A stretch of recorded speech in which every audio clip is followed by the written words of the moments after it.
My cousin Marla pushed two $20 bills into my hand at a gas pump and said, "This is for Tuesday, Cal. It's separate from the 20 I sent your brother." I had driven her for free. Before I left that station, I needed to know how many people Dean had charged for my kindness, and what he had promised them in my name. I gave the $40 back. Then I moved my car away from the pumps, put it in park, and unfolded the ride list Dean had tucked under my windshield wiper that morning. There were two names under Thursday. The first was Lenora Pike, our mother's cousin. I called her before I could talk myself into waiting. "You didn't cancel Thursday?" I asked. "Cancel?" she said. "Dean just confirmed it yesterday, 10:15 at my place." Dean had told my wife, Ellen, that Lenora canceled. Lenora had paid him $20, while Ellen had been used to erase a ride I had never accepted. That was when I understood I was not looking at one cheap fee. My brother had been standing between both ends of every conversation. I was 58 that winter, old enough to know that anger can make a person widen a problem until it includes every injury he has ever swallowed. I did not want to do that. I wanted to know whether I was expected at Lenora's house on Thursday morning. "I need to tell you something clearly," I said. "I never agreed to that ride." There was a pause. "Dean said you preferred that he handle the calls." He was wrong. "But I paid him." The hurt in her voice was not the sound of somebody trying to buy me. It was the sound of somebody realizing she might have organized her whole Thursday around a man who had never said yes. I told her I would call by 9 the next morning with an answer, not a promise. Then I asked if she minded my talking to Ellen about what she had said. She did not. Marla was waiting beside the passenger door with her coat zipped to her chin. Bell Creek had been gray for 3 straight weeks, the kind of Iowa cold that left a white crust around every gas cap. "You look like somebody moved the road," she said.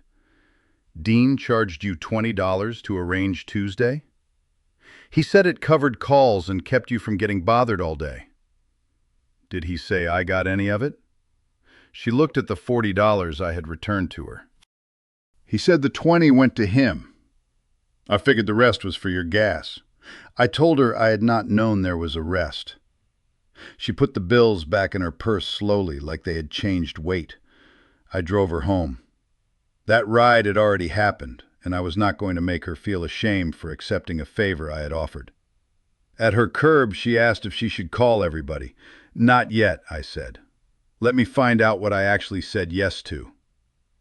At home, Ellen had a pot of soup on low and the mail spread across one end of the kitchen table. We had been married 31 years. She could usually tell whether I needed food, quiet, or a pencil before I could. That night she handed me her phone. Dean's message from Monday said, "Lenora called Thursday. Don't let Cal fill it. He needs a morning off." "I thought he was looking out for you," Ellen said. I laid his paper list beside the phone. Lenora at 10:15, Tess Voss at 10:30. The towns were 28 minutes apart in good weather. "Did you know about Tess?" I asked. "I knew there was a Tess last week. I didn't know there was a Tess Thursday." The soup made a small sound against the lid. Ellen turned the burner off but did not serve it. "How long?" she asked. "Marla only told me tonight." "That isn't what I mean." I knew what she meant. How long had I let Dean hand me a folded slip and behave as if the writing on it had come from me? The slips had started after the first heavy snow in December. Our Aunt June needed groceries and a new furnace filter. Dean's car had a bald rear tire, so he called me. I took her. The next week he asked if I could drive Rudy to pick up his glasses. Then Tess needed a grocery run and Marla had an appointment across town on a day I was already off. At first Dean asked, later he informed. Somewhere between those two verbs I stopped correcting him. That change had not seemed dangerous because Dean had always been the brother who connected people. When our father was alive, Dad handled family needs without naming them. A porch rail would be loose on Sunday and firm by Wednesday. A cousin would mention a dead battery, and jumper cables would appear on her steps. After Dad died, Dean stepped into the empty space with a phone instead of a toolbox. He made the birthday calls. He knew when June's furnace was making noise and when Rudy had switched eye doctors. If our mother said, "Somebody ought to check on Tess," Dean had already checked. I was grateful. My workday began early and finished according to trucks, weather, and whatever had gone wrong 2 counties away. There were weeks when Dean's messages were the only reason I knew a family supper had moved from Sunday to Saturday. That was how useful work became authority. None of us voted, none of us objected. We simply began asking Dean what everyone else was doing. He also knew me well enough to package a request in the language most likely to get my yes. June was already waiting. Rudy's stop was practically on your way. Marla hated asking. Sometimes all 3 things were true. Sometimes none of them were. I rarely checked because checking sounded suspicious and saying yes sounded kind. Ellen had noticed before I did. In January, she asked why my brother knew our Saturday plans better than she knew his. I laughed and told her Dean liked moving pieces around. "You're one of the pieces," she said. I heard the words then. I just did not let them change anything. I worked route coordination at a warehouse on the east side of Bell Creek. I did not drive the trucks, and I did not own them. My job was ordinary: match a load to a truck, a driver to a clock, and a destination to a road that existed. A route could look complete on paper and still be imaginary if the driver had not agreed to it. I had spent years catching that problem at work. At home, because the handwriting belonged to my brother, I had treated every correction as a favor instead of asking who created the problem. Ellen finally poured the soup. "We were going to breakfast Saturday," she said. "We are." Dean called about Rudy. I closed my eyes. "For Saturday?" "He said you had already promised." I remembered Rudy asking whether I ever went toward Mason City on weekends. I had said sometimes. That was not a promise, but I could hear how easily Dean might have built one around it. I told Ellen I would keep every ride I had personally accepted. I would correct the others, and our breakfast would stay where it was. "I don't want you to stop helping people," she said. "I don't either." "Then don't make me the person who has to protect our time from your family." That sentence landed harder than the money. The next morning I reached the warehouse 25 minutes early. The dispatch room smelled of old coffee and wet boots. I turned over a blank sheet from my own notebook and made 4 columns. Person, request, my answer, time. No office software, no company printer. This was my family's confusion, not my employer's. I had personally accepted June on Wednesday afternoon, Marla's ride from the day before, and Tess for Friday morning. Rudy had asked a question, not received a yes. Lenora had spoken only to Dean. Thursday's second name was unknown to me altogether. 3 accepted, 2 not accepted, 1 I could not explain. It looked simple once it had lines around it. It did not feel simple. At work, when 2 loads wanted the same driver, I could not solve it by praising the driver's generosity. I had to change a time, find another person, or tell somebody the load would wait. Every solution had a cost visible to the person who carried it. Dean's list hid cost. It made the page look complete and pushed the shortage into my evening. I drew a line beside each accepted ride and wrote what would happen if I kept it. June on Wednesday meant leaving work on time instead of covering a late inbound truck. Tess on Friday meant moving my oil change appointment. The Saturday ride Dean had invented for Rudy would cancel breakfast with Ellen. That last line made the pattern personal in a way fuel money had not. For 2 years, Ellen and I had kept postponing small plans because nothing about them sounded urgent. We had not taken a vacation. We were not saving for some dramatic second life. Saturday breakfast was 2 plates, coffee, and an hour when neither of us was solving a relative's problem. Dean had treated that hour as empty because it did not have a name he respected. I called my supervisor and said I could not cover Wednesday's late arrival. I moved the oil change to Tuesday. Those were the costs of promises I had actually made. Then I circled Rudy's Saturday line and wrote no. My hand hesitated before the letters. Not because I did not know my answer, but because writing it meant Rudy might be inconvenienced and Dean might call me selfish. The fact that both things could happen did not make the answer wrong. At lunch, I called Rudy. Dean said you're taking me Saturday at 8, he said. I'm not. Ellen and I have plans. He went quiet, and I almost filled the silence with an apology that would have sounded like surrender. Instead, I said, I can take you Monday after 5 if that helps. But I already paid the 20. There it was again. What did Dean call it? Coordination. He said he split things with you because gas isn't free. I looked through the dispatch room window at a driver checking a seal on Bay 4. All morning, loads had been changing because people told one another the truth before moving. He has never given me any of that money, I said. Rudy's embarrassment came out as irritation. I didn't ask to be in something between you two. You shouldn't be. So Monday? Monday I can. That was the first time all week a direct answer solved something. Rudy sent me his own payment confirmation a few minutes later. The note under the $20 said, Cal Ride. I did not ask him for it. I did not forward it around. I showed Ellen that evening because it had my name on it, and then I put my phone face down. Dean sent me another message before supper. Rudy sat 8, already told him you would. Under it, before I answered, came another, don't make me look stupid. I drove to his house after work the next day. Dean was 4 years younger than I was and could make a garage feel like a front porch. He kept a dented coffee maker beside his tool chest, a radio tuned low, and 2 folding chairs that always faced whoever came in. That winter, a used camping trailer filled most of his driveway. He had bought it in October when his hours at the appliance store were cut.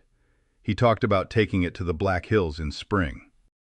He had not taken it farther than the county line. When I arrived, he was polishing one of its chrome handles. You could have called, he said. I did. You sent me Rudy's time again. He put the rag in his back pocket. I straighten out one ride and suddenly I'm running a criminal enterprise? How many people paid you? They paid me for my calls. Calls arranging my time. Calls you didn't want to take. You're welcome. Dean had always been good at turning an accusation sideways. As boys, if he broke a lamp while throwing a sock, he could spend 10 minutes explaining why I should not have left the lamp near the couch. Most of the time, the explanation was funny enough that I helped clean up. That habit was less charming when the lamp was my name. You told Rudy the fee was split with me. I told him gas cost money. Did you tell him I got the money? I don't remember every word.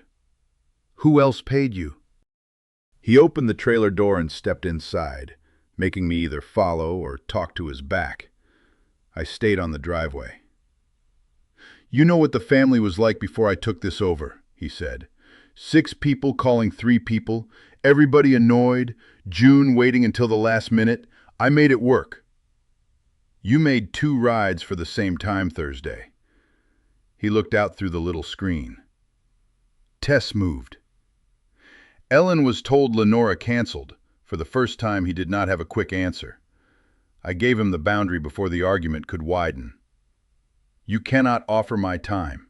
You cannot collect money using my name. If somebody wants a ride from me, they ask me, and I answer. Dean stepped back onto the driveway. And when June can't get groceries, you'll tell her to admire your boundaries? June has a ride Wednesday. I promised it. You love the part where everybody thanks you. You just don't want the calls. That was close enough to one of my private fears that I had to wait before answering.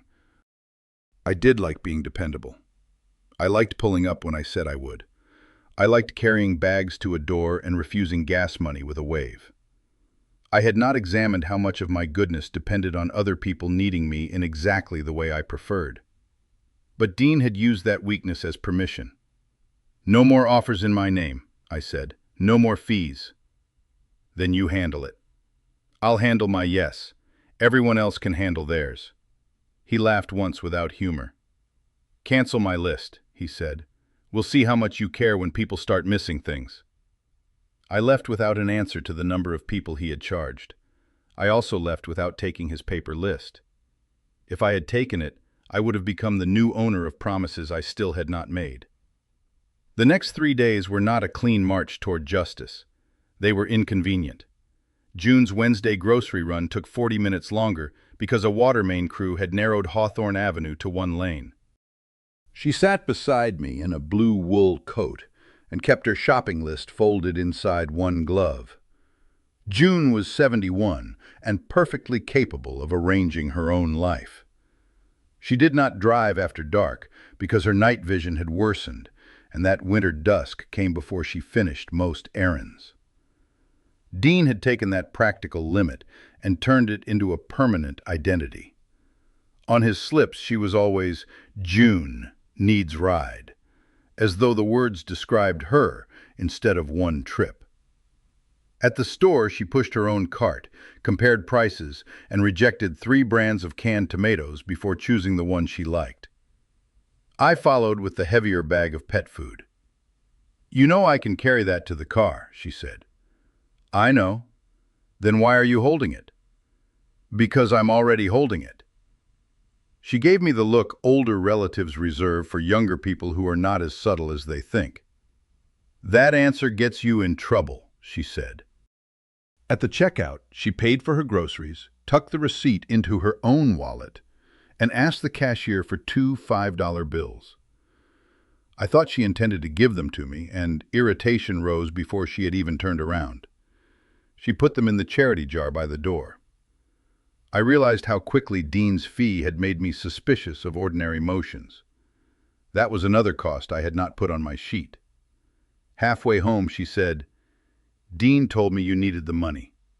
"What money?"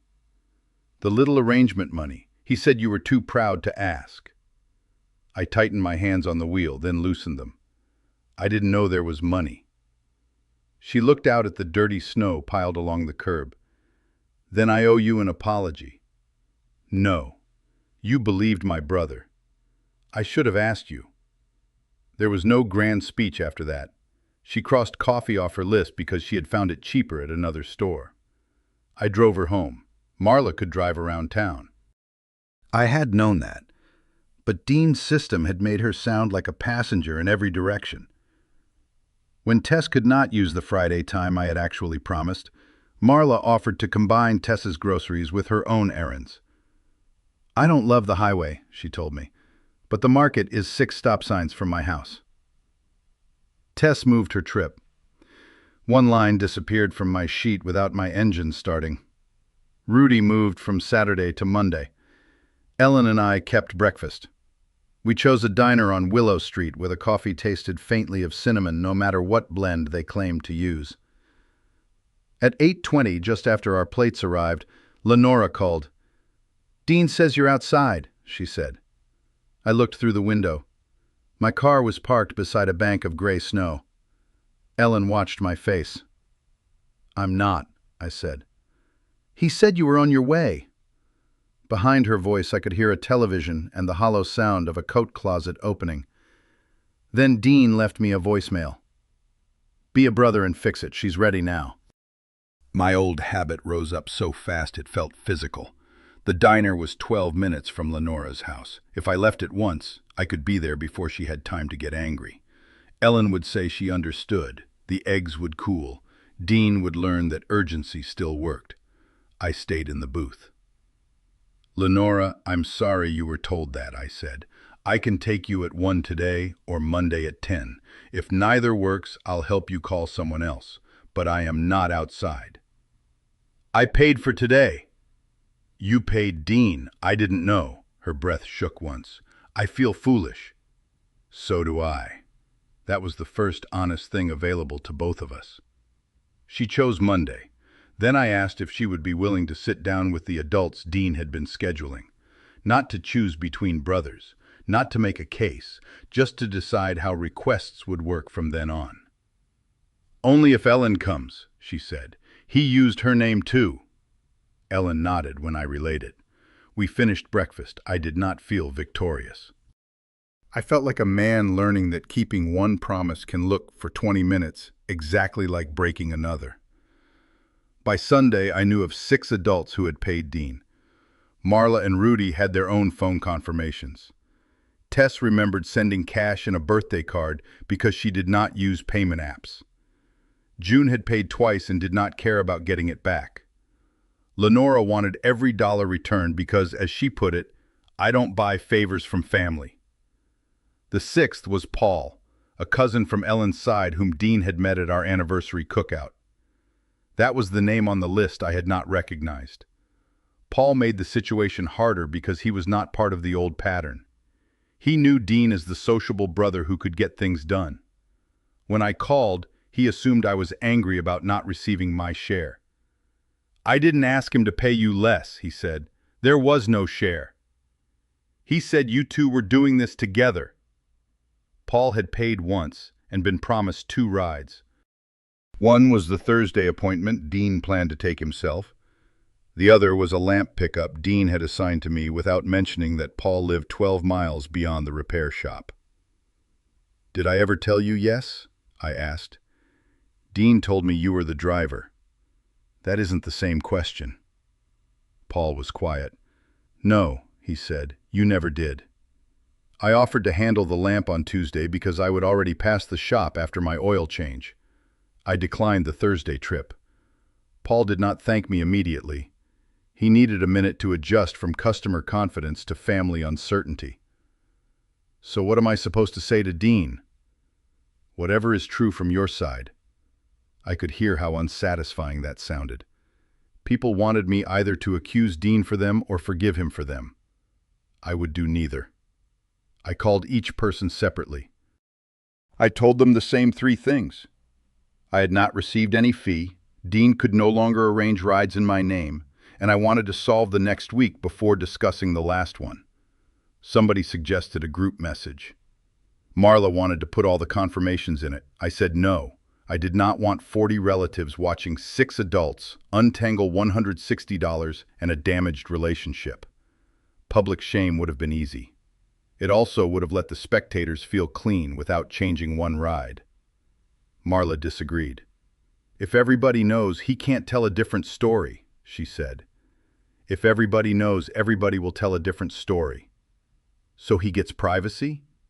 You get privacy. Rudy gets privacy. Lenora gets privacy. Dean benefits from the same room, but I'm not choosing it for him." That answer did not satisfy her. It was not designed to. For one evening, I considered calling our mother. She was 83, alert, and still living in the ranch house where Dean and I had grown up.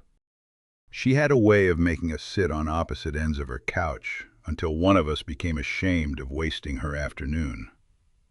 But bringing Mom in would have changed the question from what Dean did to which son upset her more. He knew that. I knew it. We had both used her disappointment as a shortcut before. I called her only to confirm her birthday dinner time. When she asked whether Dean and I were working on that ride business, I said yes. "Do I need to know?" she asked. "Not unless it affects your ride." "It doesn't. I'm going with June." There was a clean answer. I thanked her and left it alone. I reserved the side room at the Bell Creek Community Center for Tuesday evening. The room cost $18 and came with 9 folding chairs, 1 scarred table, and a dry erase board whose blue marker never fully erased. I wrote 3 headings on my own pad: future requests, known fees, choices. I did not write evidence. Each person could bring what they personally knew. No one needed to prove Dean was a villain. We needed to decide whether he still got to speak for us. Dean agreed to come after I told him the meeting would happen either way. He arrived early. I found him beside my car under a parking lot light, collar turned up against the wind. "You planning to take my family away?" he asked. "They aren't yours to take." "You know what I mean." I did. Our father had been a quiet man, whose affection came disguised as maintenance. He sharpened Dean's mower blade. He changed my brake pads. After Dad died, Dean became the caller. He remembered birthdays, checked storms, and knew who was not speaking to whom. I had been grateful for that. So had everyone else. I asked him one question. Why did you tell Ellen that Lenora canceled? He started with the fee again. The calls, the time, the people who expected him to answer. I waited. Finally, he looked toward the community center doors. I had told Paul I would take him, he said. At 10:30 Thursday. He nodded. And you had told Lenora I would take her at 10:15. Paul was meeting the heating supplier. He's the one who recommended me for those weekend installation jobs. The shape of it appeared all at once. Dean wanted to take the ride that made him look useful to a man connected to paid work. He wanted me to take Lenora. But he had already told Ellen that Lenora was canceled because he did not want my wife seeing another addition to our week. So you erased Lenora on Ellen's phone and put her back on your list for me. I was going to explain. When? He rubbed his bare hands together. When I knew it worked. It was not only money. Dean had wanted every road in the family to pass through him. The fees helped with his bills, but the power was in knowing that Paul's appointment and Lenora's errand both depended on his voice. I'm not asking them to throw you out, I said. I'm asking you to stop answering for us. Same thing to some people. Then those people never had you. They had the service. The line sounded sharper than I intended. Dean's face changed. I could have softened it. Instead, I told the fuller truth. You're my brother when you call me without needing to arrange me.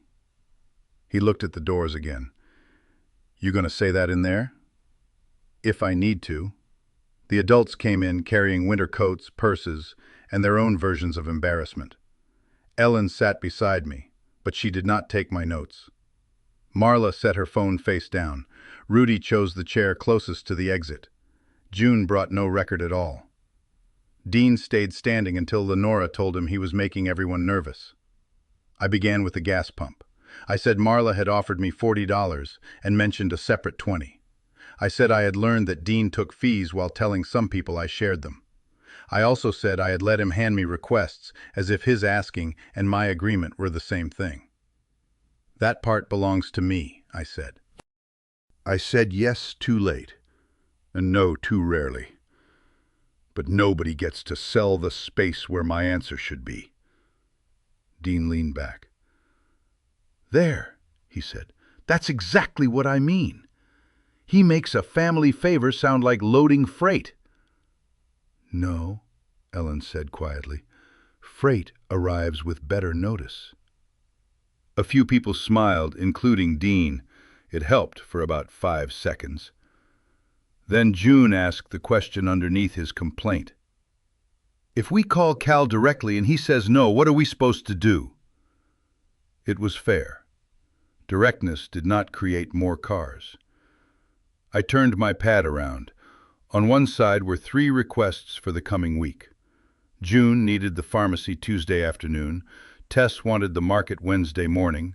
Rudy wanted Mason City Thursday.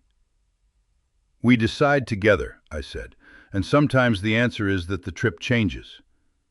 Dean shook his head. Nobody wants this job. It isn't one job, I said. Fine, fill it. For a moment, nobody spoke. That was the moment Dean had built his whole defense around. The silence after a need is named, when the person most uncomfortable with silence takes control. I let it remain. Marla reached for the pad. I can do Tess and June together if June can go Wednesday, she said. June checked her calendar. The prescription is ready until Friday. Then Wednesday, Marla said. Rudy looked at me. Are you going to Mason City? Not Thursday, he sighed. Friday? Friday I can. Then Friday. 3 requests became 2 rides. Wednesday cost June a day. Friday cost Rudy a day. Marla took a route she would rather not have taken. I gave up part of Friday evening. The inconvenience was shared, which was different from being hidden. Dean stared at the pad. "You think they'll keep doing that?" he asked. "We'll find out," I said. "But you don't get to promise that they will." Lenora folded her hands on the table. "Now the money." Dean looked at me as though I had summoned the question, but I had not. The future had been solved enough that no ride depended on his answer. That mattered. He began with Marla, then Rudy, June twice, Lenora twice, Tess once, Paul once, 6 people, 8 payments, $160. Marla frowned. "You told me everybody paid each month." "Some people forgot. Some people were never asked," June said. The exact total was smaller than our anger had made it feel, and larger than Dean had pretended. $160 would not save or ruin him. That was not why the room had gone still. Every payment had been attached to somebody else's trust. Dean said he had used the money for gas, calls, and part of the trailer payment. Marla asked how a call to me used his gas. He did not answer. I did not total damages. I did not ask for his payment history. I told him what continued contact with me required. Name everybody. Tell them I did not receive the money. Never offer my time again. And if I don't? Then you and I speak at birthdays and funerals until I see a reason for more. Ellen's hand rested near mine, not on it. The choice stayed mine. Dean named the 6 again. He said he would repay anyone who wanted it.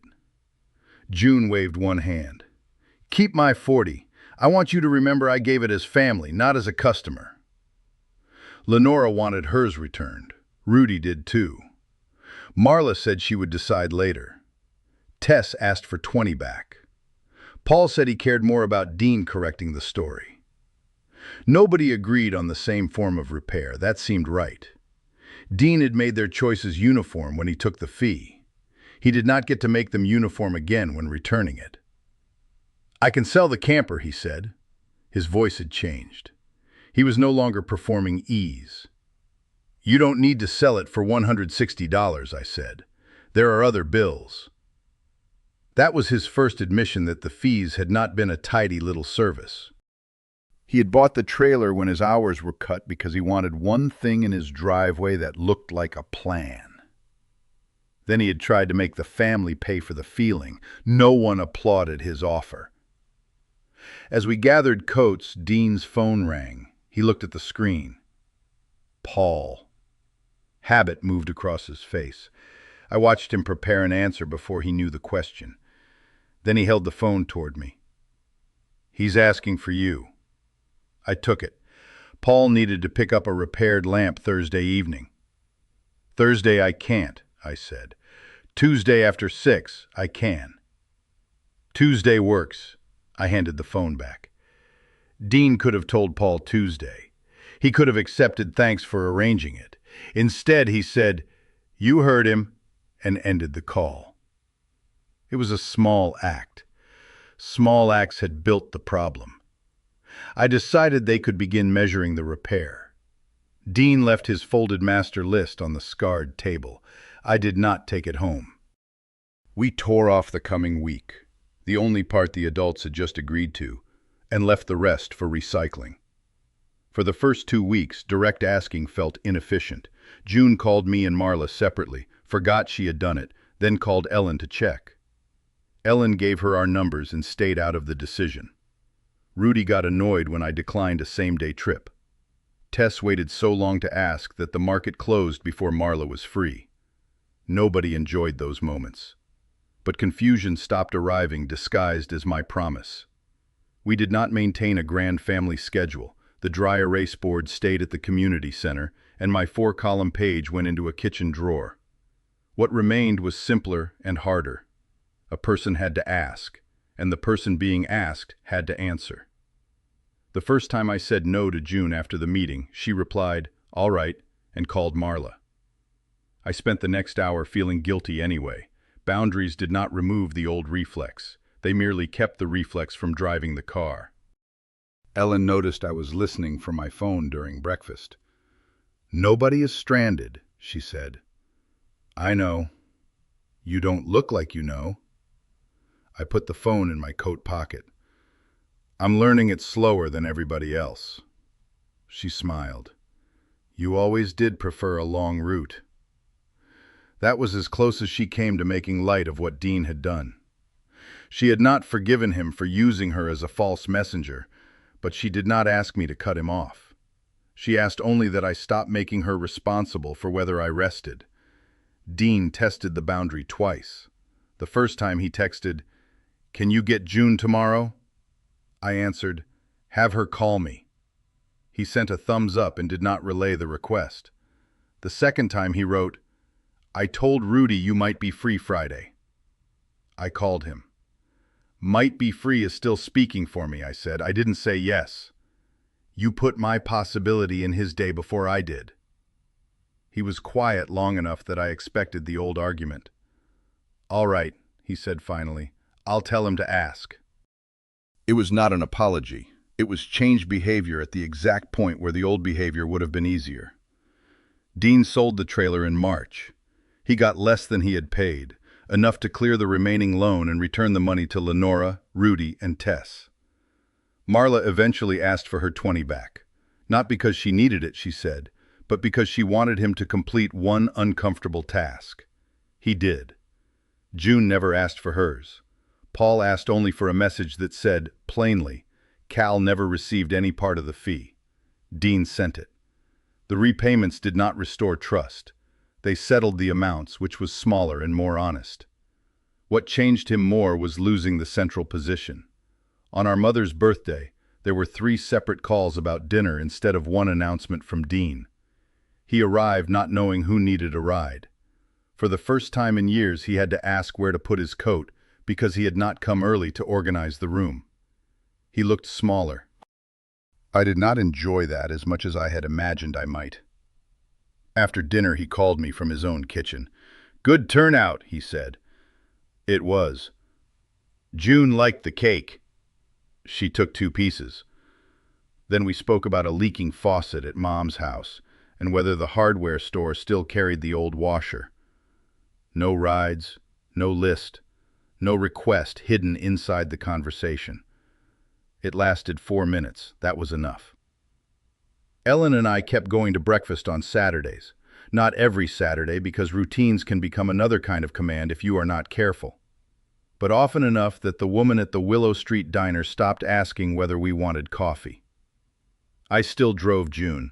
I took Rudy to Mason City twice. Marla and Tess began combining market trips. Paul discovered that the repair shop delivered large items for a small charge, which embarrassed all of us because none of us had asked. 6 months after the gas station, June called me on a Tuesday evening. "I need to go across town Thursday," she said. "Can you take me?" Ellen was beside me at the table, reading the local paper. She did not look up to see whether I needed rescuing. I checked the calendar. "Thursday I can't," I said. "Friday I can." June considered it. "Then Friday it is." No apology, no fee, no voice between hers and mine, just her question, my answer, and a road we had both agreed to take.